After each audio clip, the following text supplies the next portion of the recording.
Well, hey friends, welcome back to the channel. Today, we're not in the bee yard. That's right, it is time for 2022 major honey extraction. So, up until this point, we extracted two and a half boxes a couple weeks ago, and then more recently, we extracted 5 boxes, 5 supers, and then 2 days ago, we went out and we pulled the rest of the boxes off, which in total was 18 medium honey supers.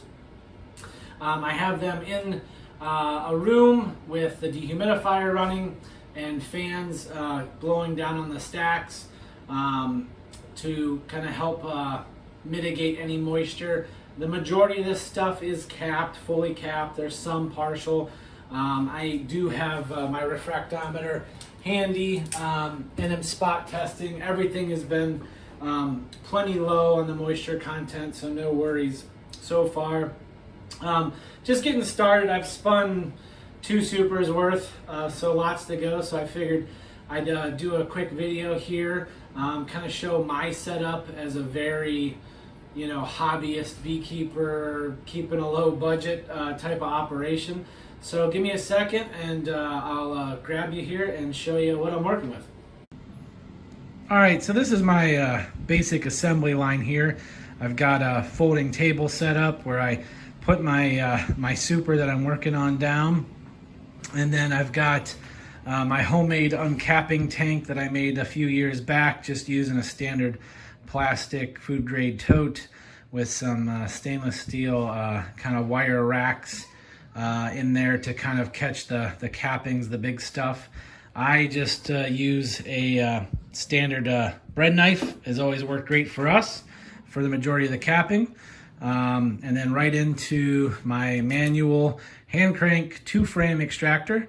Gets the job done. Hoping that this year, really hoping to upgrade to a slightly larger extractor with a motor. And then coming down here, just into my buckets through the honey sieve and the little platform there that I built a couple years ago to kind of stabilize the extractor when we're extracting. So that's our basic setup here. Nothing fancy, nothing too expensive at all, but like I said, gets the job done. So I'll set you guys up and take you along for a few frames. All right, so I've already got the extractor loaded. So I run wax foundation, wired wax foundation. So I always start out real slow on the first side of the frames just to get some honey out. This is not a radial extractor, so I'm only able to do one side at a time. And with the wax foundation, if you push it, you'll blow your comb out and just have a mess in the frame that you either have to re-foundation or let the bees fix depending on its condition. A lot more wax in your honey sieve to deal with.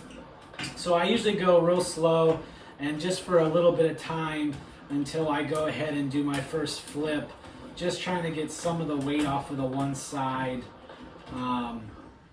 And then do a quick flip, hopefully not drop it, and spin the other one, back in, start out slow, and then I kind of increase the speed as I go.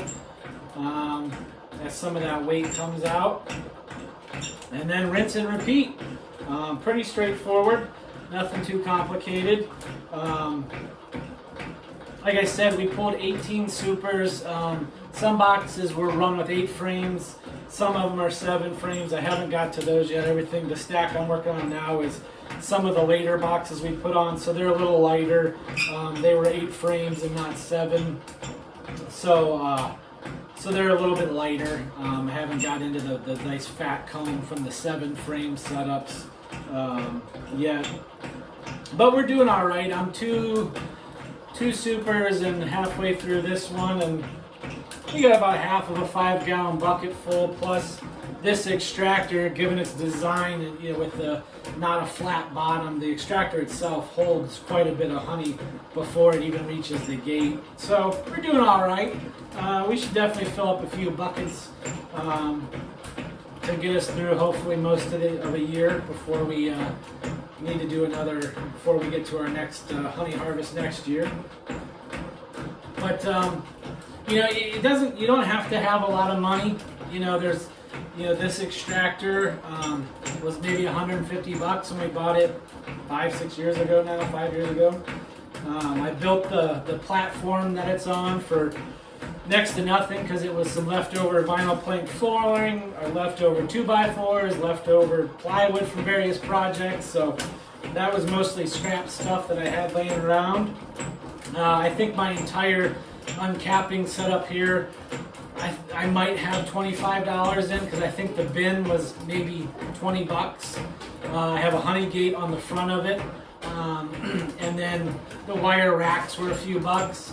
Everything else I had laying around, so not terribly high speed here, not terribly much invested in it, but obviously it takes a lot longer than it would if I had a larger radial extractor with a motor.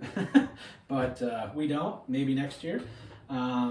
But this is what we got, and I really enjoy the process of extracting honey. It's kind of the payoff when you keep bees. And people keep bees for different reasons. Some people just like them in their yard. Some people obviously are in the business of raising bees for nukes and selling off packages of bees and nukes. Some people are, in it for the honey. We're more into the, harvesting honey. So this for me is kind of like, the payoff. A lot of hard work, heavy work, hot work, a lot of mental Olympics, mental gymnastics, thinking through different scenarios and moves throughout the season, and a lot of trying to get the bees and to be in a good spot to capture the nectar flow. So these honey extractions are for me the kind of the payoff, if you will, of all that hard work and all that effort. Now, with my cappings here, I like to let them sit in this for as long as possible, and then and drain down. And then as I get too many, I transfer them to a big metal colander that I picked up from a thrift store, a stainless colander, and I'll dump them in there. And I'll put the colander inside of a larger stainless steel like stock pot. And I'll cover them up and I'll let them go for quite a while, days, week or two, and I'll come back and chop them up and move them around a little bit. And I'll get a couple more, pounds of honey just off the cappings. And then I'll render the wax down, and then we'll make candles out of it. All right. These frames went in pretty light to begin with. We're looking good. Not bad. I like Mike Berry says, I like those fat frames, like he talks about. And I generally do try to run a 7-frame configuration.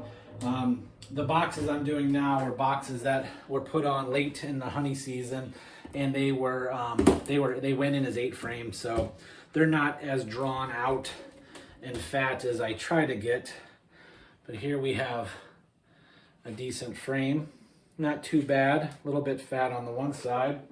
But again, this was 8 frames, so not as good as what they can be when they're a 7 frame. And then I just use a bread knife from our butcher block. I did take the time today before I got started to throw a fresh edge on it, because last time we did this, it was starting to get a little dull.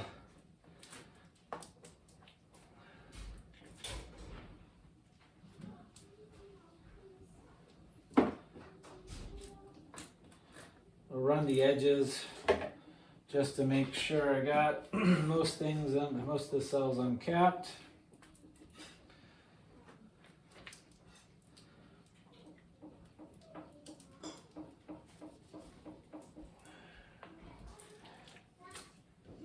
one of the reasons why I like the fatter frames to work with is you have less of this stuff that just didn't get drawn out wider than the frame. This one's not too bad.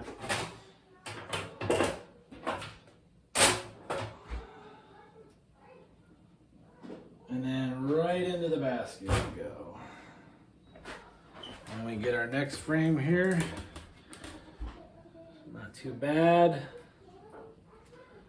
Again, pretty thin, not very drawn out too wide, but so my bread knife is not going to be nearly as efficient on this frame, and I'll have to take more time with the other tool here to open up the cells. So from an efficiency standpoint, I really like to have those fatter frames, so I'm not moving between tools every time, having to open all these missed cells up from the knife.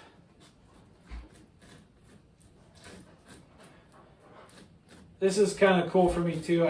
Since I've started doing the YouTube channel, we started kind of at the beginning of our season or earlier in our season, and so I haven't had the opportunity to film any honey extractions before.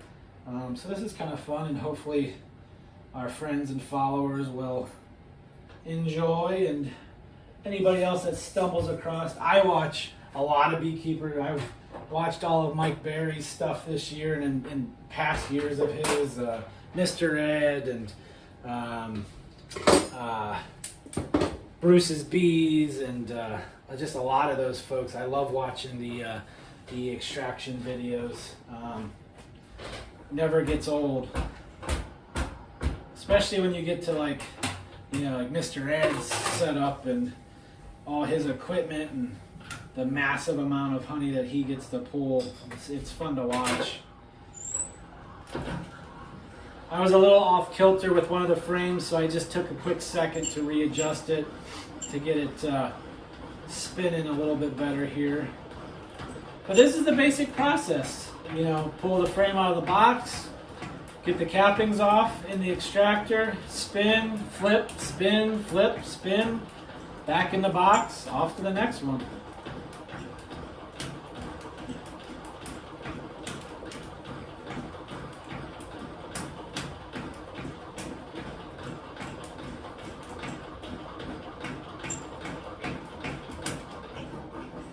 All right, so again, that was our, get some out of that side.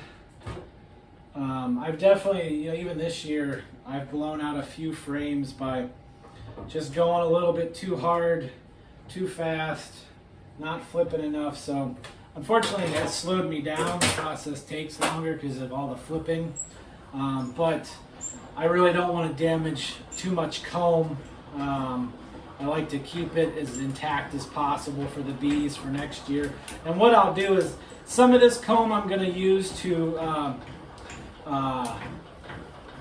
refresh some of our brood chambers this fall, cycle out some old comb.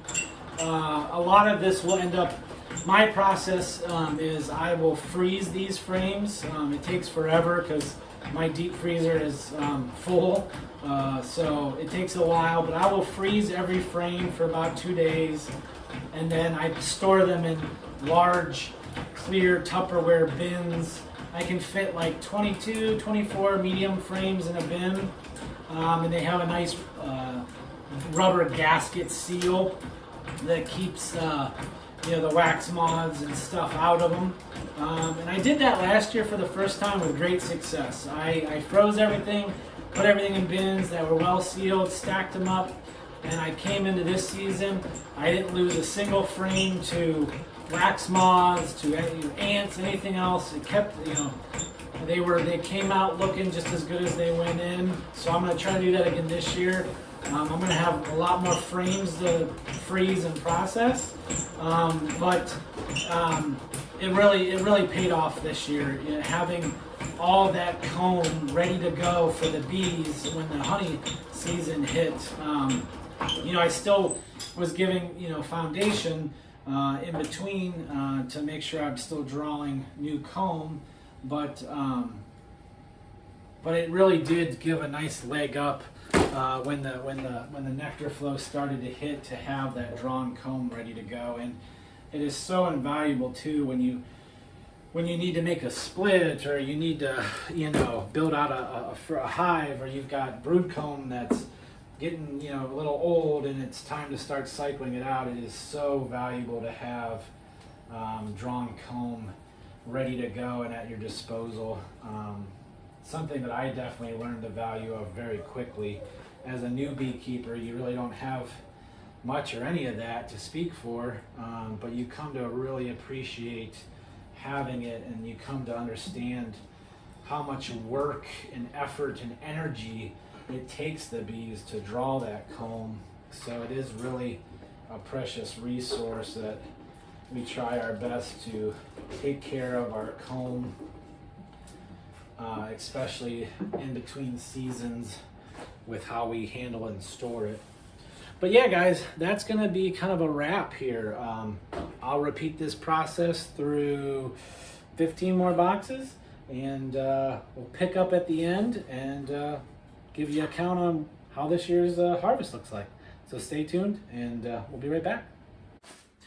All right, friends, 2022 honey harvest done, in the books. What do we end up with? We got 6 5-gallon buckets full, and then my bottling tank, my homemade bottling tank, full as well. So in total, 7 total 5-gallon containers full of honey. Technically, the bottling tank is probably between 4 and 4.5 gallons, but we'll just say roughly 5 gallons. So we had about 7 5-gallon containers full from this pool. Plus I have the wax cappings still draining, and that will probably yield another maybe third-ish of a bucket, 5-gallon bucket, when it's all said and done. Maybe a little bit more than that, actually. Looking great. When you add that up with previous, with our previous 2 smaller pools this year, we're right around 10 5-gallon buckets of honey extracted this season, which is great. Our goal was to increase production from last year. Last year we were about 5-gallon buckets, so we about doubled that this year. We did purchase more bees in order to accomplish that, but our goal was to produce more honey for our customers and for the demand, and I think we certainly met that goal. So spending the extra money to get those hives from my mentor in the spring definitely paid off for us in production. So that's a wrap for the season. I haven't weighed these yet, but each 5-gallon bucket will tend to be between 55, 58, 53 pounds, in that range per container. So not bad at all. We're very happy with that. Still, so in terms of how long this took, we spread out the actual extraction over 2 evenings. The first evening was probably an hour of setup and 3-ish hours of extraction. And then the second night, we had another 4, almost 5 hours of extraction just to get the frames extracted. Still have cleanup to do, all the machines, all the bucket, the uncapping tank, the extractor, the various little pieces all need to be scrubbed and put away. I need to deal with all of our frames. So part of this weekend's chore will start to be freezing the frames and cycling them through into containers for winter storage. Next up in the bee yard, we'll be doing some brood nest inspections, some mite testing, refreshing our beetle strips for catching the beetles, and we'll be starting some of that this weekend. I don't know how much of that I'll get on film, but that'll be kind of the housekeeping duties over the next couple of visits to the bee yard. I really hope you guys enjoyed our extraction video. I had a good time making it. It's our first one. It's not the first time we've extracted honey, but it's the first time I've been able to film and share it with you guys. So I hope you enjoyed it, and that's a wrap. I'm gonna get back to cleaning up and finding a home for all these buckets somewhere in the house.